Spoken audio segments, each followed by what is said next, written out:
Hello again, it's good to be with you and hope that you and yours are well. I'd like to ask you a question. What would you do if you discovered that someone in your family was caught up in some evil doing?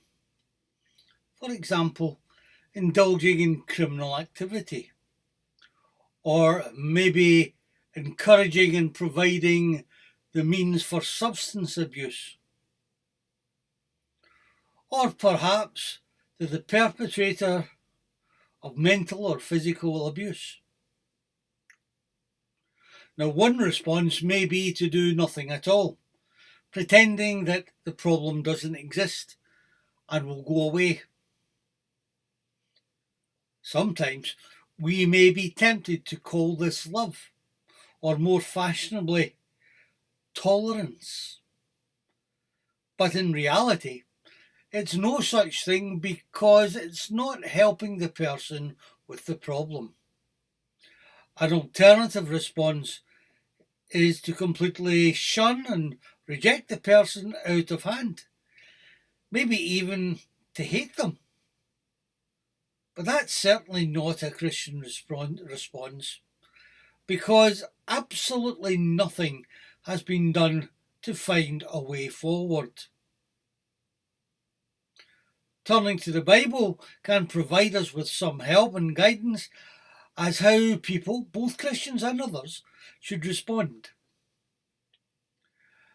Ezekiel in chapter 33 reminds us sharply that we are not simply responsible for ourselves, but also for the well-being of others. The I'm all right, Jack, and looking after number one mentalities and attitude is all wrong.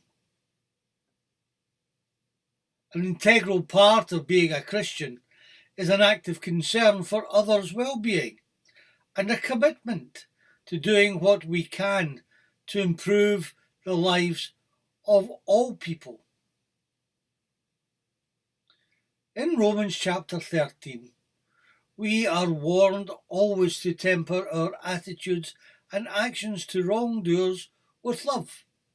Not the sentimental, wishy-washy love which indulges wrongdoing, but a concerned and interested love which wants to help the individual and society to resolve their difficulties.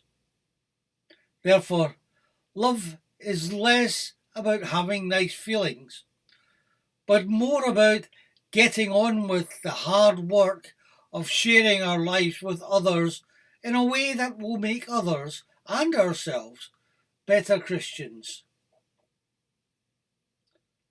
Turning to Matthew's Gospel, chapter 18, we find an understanding of Christian community outlined, which lies behind this way of dealing with serious misconduct.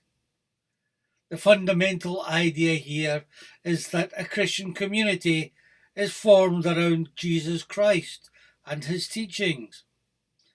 The Christian community is the assembly, the gathering of people who believe and follow his teaching.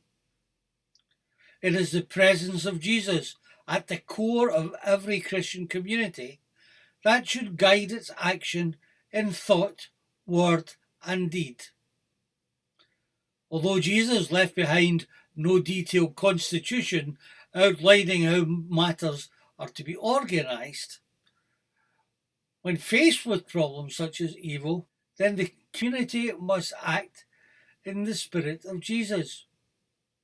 It will then emulate his compassion and love, but at times it will also have to emulate his prophetic denunciation of evil.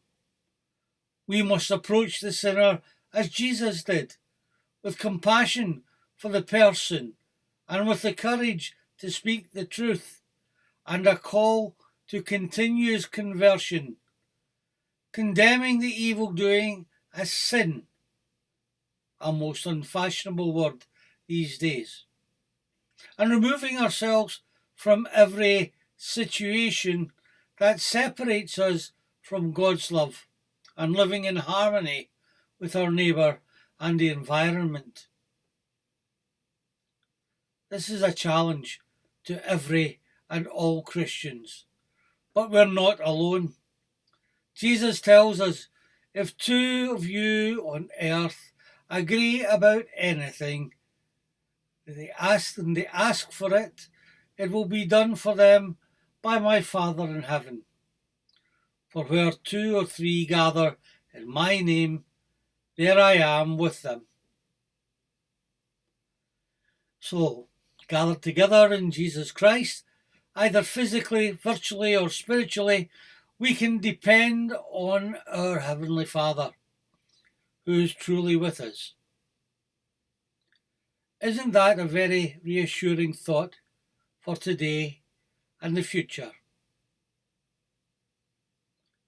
Wishing you and yours a happy, healthy, holy week ahead.